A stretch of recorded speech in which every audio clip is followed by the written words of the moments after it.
ወላሂ አንዳንድ ሴቶች አሉ በጣም ብዙ ያዝኑና በራቸውን ዘግተው በጣም ብዙ ያነቡና ትንሽ ሲያገኙ ፈገግ የሚሉ ሴቶች አሉ።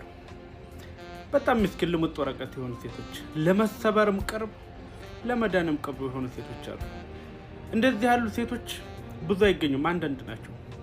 ምክንያቱም ብዙ አስከፈታቸው በትንሽ ነገር ብቻ ፈገግ እንድታደርጋቸው ካንተ ይጠብቃሉ። ምን አለ መሰላችሁ እንደዚህ ያሉ ሴቶች ሲሰበሩም አይቆዩም፣ ሲጠገኑም ግን አይቆዩም። ግን አንድ ነገር አለ፣ በጣም ውድ ናቸው። ውድ ስለሆኑ ነው ብዙ ተከፍተው በትንሽ ነገር ፈገግ ሊሉልህ የሚችሉት። እንደነዚህ ያሉ ሴቶችን ብራዘር ውድ ናቸው። ዳይመንድ ገባህ? ብርጭቆም ናቸው። እንዳይሰበሩበት ሳስተያዛቸው ለዘላለም ይኖሩልን።